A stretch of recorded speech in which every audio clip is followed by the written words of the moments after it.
Hello everyone, welcome to Sonideep classes. तो चलिए start करते हैं fact recording in software engineering.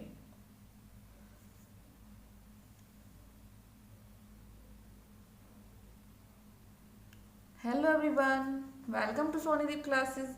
तो आज की इस वीडियो में हम स्टार्ट करते हैं fact recording in software engineering. तो फर्स्टली हम देखते हैं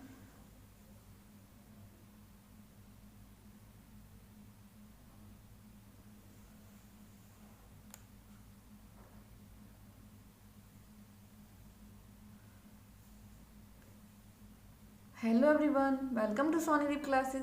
तो चलिए आज स्टार्ट करते हैं fact recording in software engineering. तो हमने सॉफ्टवेयर के बारे में पढ़ा है अभी तक कि सॉफ्टवेयर जब हम बनाते हैं तो हम हर फेज में मतलब हमने उसको उसकी हर एक्टिविटी को फेजेस में डिवाइड कर रखा है। जैसे फर्स्ट फेज में हमें क्या करना होता है, जो भी इंफॉर्मेशन है, रिक्वायरमेंट है यूज़र की, उन सबको हम रिकॉर्ड करते हैं।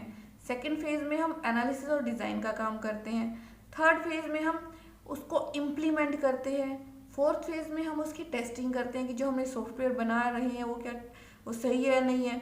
उसके बाद हम उसका उसका लास्ट फेज आ जाता है मेंटेनेंस। तो जो फैक्ट रिकॉर्डिंग है ये हम करते हैं सेकंड फेज में।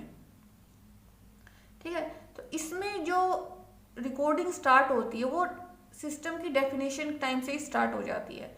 ठीक है, और जो एनालिसिस एंड डिज़ाइन जो है सिस्टम की सॉफ्टवेयर की, वो किस पे बेस्ड होती है, जो जो फैक्ट्स उसने हमने रिकॉर्ड करे हैं, जो एनालिस्ट है उसने जो जो फैक्ट्स रिकॉर्ड करे हैं वो उस टाइम से स्टार्ट हो जाती है।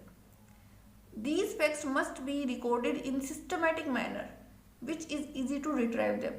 तो जो भी रिकॉर्ड किया जा रहा है वो बहुत ही सोच समझ के डीपली उसको डिस्कस करके फिर रिकॉर्ड किया जाता है ताकि उसको रिट्राइव करना इजी हो और उसको समझना यूज़र के लिए भी और डेवलपर के लिए भी, दोनों के लिए इजी हो।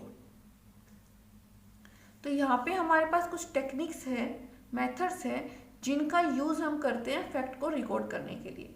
तो फर्स्ट नंबर पे यहाँ पे दिखा रखा है नैरेटिव, सेकेंड नंबर पे फ्लो चार्ट है, थर्ड नंबर पे डिसीजन टेबल है और फिर हमारा डीएफटी है, डाटा फ्लो डायग्राम। तो यहाँ पे पहले हम ये देखते हैं कि आखिर हमें ये जो हम रिकॉर्ड कर रहे हैं डाटा को, इसको रिकॉर्ड करने की जरूरत क्या है। Reason for recording facts, the system analysis can't maintain all information in his her mind and need to commit the information on a paper। तो जो डेवलपर है, आप सिस्टम एनालिस्ट है जो, या फिर डेवलपर मान लीजिए जो सॉफ्टवेयर को बनाएगा, तो जब यूज़र से वो मीटिंग अटेंड करेगा या फिर इंटरव्यू लेगा, जो भी उसने इंफॉर्मेशन कलेक्ट करी है, जो भी यूज़र की रिक्वायरमेंट है, वो सारी चीज़ें अपने माइंड में तो रख नहीं सकता। कि ऐसा तो नहीं है कि वो अपने माइंड में सारी चीज़ें रखे और फिर सॉफ्टवेयर बना दी, नहीं। वो क्या करेगा, जो भी रिक्वायरमेंट्स है, जो भी रिक्वायरमेंट्स हैं, जो भी उसके पास इंफॉर्मेशन है, उनको एक पेपर पे नोट कर लेगा ताकि उसको उनको समझना इजी हो जाए। इसलिए वो किसका यूज़ करता है, फैक्ट रिकॉर्डिंग टेक्निक्स का। तो फर्स्ट नंबर पे जो हमारे पास फैक्ट रिकॉर्डिंग टेक्निक है वो है नरेटिव। ये बहुत ही सिंपल मेथड है। इस मेथड में क्या किया जाएगा, जो भी रिकॉर्ड्स है उनको एक पेपर पे नोट डाउन किया जाएगा। इसमें सिंपल स्टेटमेंट्स का यूज़ होता है, तो ये सबसे इजी है। लेकिन इसमें यह है कि टाइम बहुत लग जाता है, हर एक चीज़ को लिखना, हर पॉइंट को समझना और फिर उसको लिखना, तो ये बहुत लेंथी प्रोसेस हो जाता है।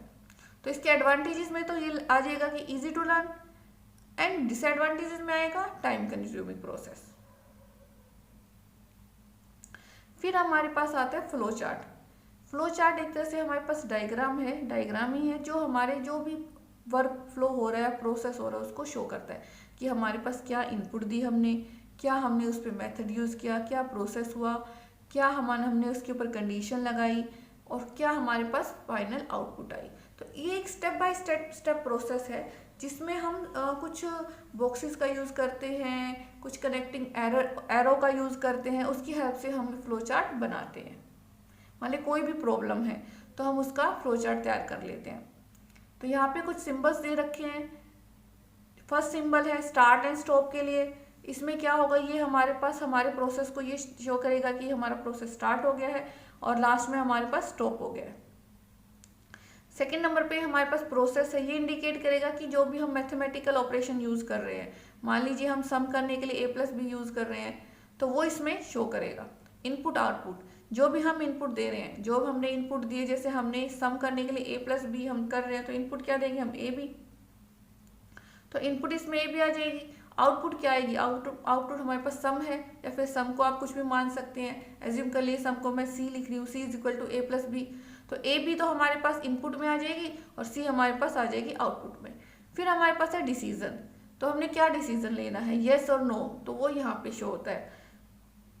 एरो की हेल्प से हम सारे जो भी डायग्राम ये रखे इनको जोड़ते हैं, और फिर जो हमारे पास सर्कल है ये कनेक्ट 2 और more parts of a flow chart which are on the same page, जो सेम पेज पे होंगे उनको कनेक्ट करेगा, ठीक है।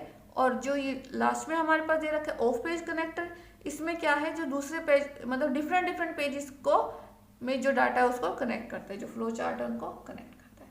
अब जैसे कि यहाँ पे हम एवरेज का एग्जांपल लेते हैं, यहाँ पे इसका फ्लो चार्ट कैसे बनाएंगे। जैसे हमें 2 नंबर है हमारे पास, उनका हमें एवरेज निकालना हो, तो हम कैसे करेंगे, सबसे फर्स्ट नंबर पे स्टार्ट आएगा, फिर हमें 2 नंबरों का एवरेज निकालना है, तो हम क्या करेंगे, इनपुट आ जाएगी हमारे पास नंबर 1 एंड नंबर 2, फिर हमारे पास जो हमारे पास प्रोसेस बॉक्स है उसमें क्या आ जाएगा, average number 1 plus number 2 divide by 2। ये हमने क्या कर दिया, यहाँ पे अपना जो भी ऑपरेशन यूज करना था वो यूज कर दिया। प्रोसेस हमारे पास क्या है, average equal to number 1 plus number 2 by 2। फिर हमारे पास क्या आ जाएगी, आउटपुट आ जाएगी। आउटपुट में हमारे पास जो भी उनका एवरेज निकलेगा वो यहाँ पे हमारे पास आ जाएगा। लास्ट में हमारे पास प्रोसेस का एंड हो जाएगा। तो इसी तरह से जो हम सॉफ्टवेयर बनाते हैं तो वहाँ पे स्टार्टिंग से लेके इनिशियल फाइनल पॉइंट तक यूज़ करते हैं कि हमारे पास फर्स्ट फेज में हमने क्या किया, फर्स्ट फेज में हमने कौन कौन से इनपुट लिए हैं या फिर कुछ भी हमारे पास डाटा है उसको कैसे प्रोसेस किया है, क्या हमारे पास आउटपुट आई, तो वो हम फ्लो चार्ट की हेल्प से समझ सकते हैं। फिर हमारे पास आता है सेकंड जो मेथड, थर्ड मेथड है वो है हमारे पास decision table. Decision table is a good way to settle with different combination input with their corresponding output and also called cause effect table। इसको हम क्या बोलते हैं, डिसीजन टेबल को cause effect table, ठीक है। Decision table helps all combination of condition, जो condition है हमारे पास उनकी हर तरह की कॉम्बिनेशन को हम डिसीजन टेबल में शो कर सकते हैं। तो डिसीजन टेबल जो होती है उसमें 2 पार्ट होते हैं हमारे पास। पहला पार्ट होता है कंडीशन का और दूसरा हम उस पर क्या एक्शन ले रहे हैं। अब जैसे हम एग्जांपल लेते हैं ईमेल का, तो हम ईमेल को अगर हम मान लीजिए हमारे पास जो बॉक्स होता है लॉगिन करते हैं हम ईमेल में क्या होगा, आईडी डालनी पड़ेगी, पासवर्ड में हमें पासवर्ड देना पड़ेगा। तो क्या हो सकता है, इसके क्या क्या एक्शन हो सकते हैं इसके ऊपर। पहले जैसे हमने कंडीशन डाली ईमेल पासवर्ड, ईमेल हमारे पास फॉल्स, हमने मान लीजिए ईमेल गलत डाल दी, पासवर्ड भी हमने रॉन्ग डाल दिया, तो रिजल्ट क्या आएगा, प्लीज एंटर ईमेल, ठीक है भाई आप एंटर करिए ईमेल को। फिर हमारे पास सेकंड नंबर पे हमारे पास कंडीशन क्या है, जो हमने ईमेल डाल दी है वो तो ट्रू डाली है, लेकिन जो हमने पासवर्ड डाल दिया वो हमने फॉल्स डाल दिया।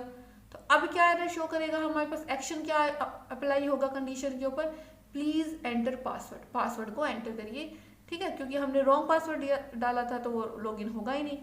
फिर हमारे पास थर्ड कंडीशन आ जाती है कि हमने ईमेल तो फॉल्स डाल दी बट पासवर्ड हमने क्या डाल दिया, ट्रू डाल दिया।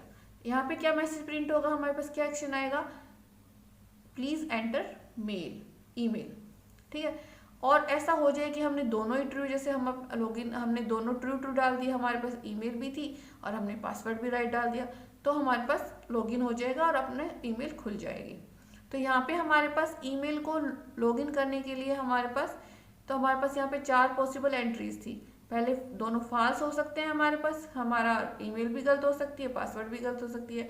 फिर हमारे पास मान लीजिए ईमेल सही है, पासवर्ड गलत हो सकता है, पासवर्ड सही है तो ईमेल गलत हो सकती है, या फिर हमारी दोनों चीजें ही सही हो सकती हैं, ट्रू हो सकती हैं। फिर हमारे पास जो मेथड है वो है DFT, डाटा फ्लो डायग्राम। तो इसमें क्या होता है, इसमें भी हम जो भी डाटा होता है उसके फ्लो को रिप्रेजेंट करेगा, ये उसको डायग्रामेटिकली हमें शो करेगा, ठीक है, जो भी हमारे पास इंफॉर्मेशन है उनको शो करता है।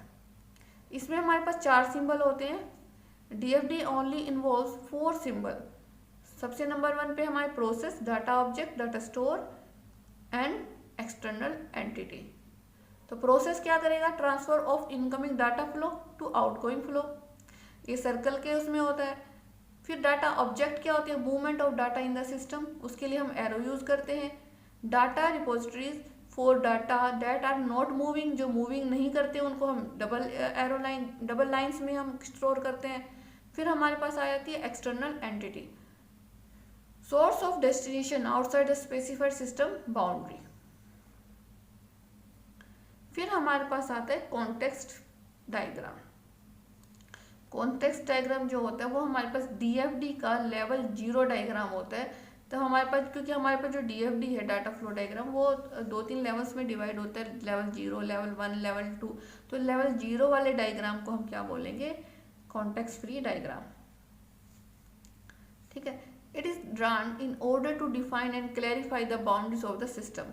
It identifies the flow of information between the system and the external entities. तो ये क्या करेगा? जो सिस्टम है और जो एक्सटर्नल एंटिटीज है उनके बीच में जो भी आपका प्रोसेस हो रहा है उसको शो करता है।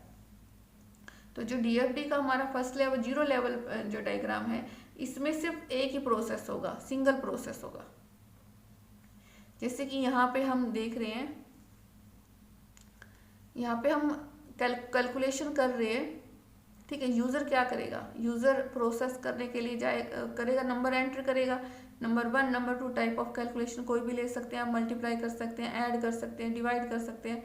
फिर जो कैलकुलेटर है वो कैलकुलेट कर देगा रिजल्ट को, और वापस हमारे पास क्या आ जाएगा? रिजल्ट आ जाएगा यूजर के पास। ठीक है। तो ये हमारे पास कॉन्टेक्स्ट डायग्राम था, जिसमें हमने, चाहे आप इसको यूँ कह सकते हैं सम का या फिर सब्ट्रैक्ट यहाँ पे। ठीक है। तो किसी भी, कोई भी प्रोसेस, कोई भी मतलब कैलकुलेशन कर लीजिए, लेकिन इसमें प्रोसेस कितना होगा? एक ही होगा, सिंगल प्रोसेस होगा इसमें।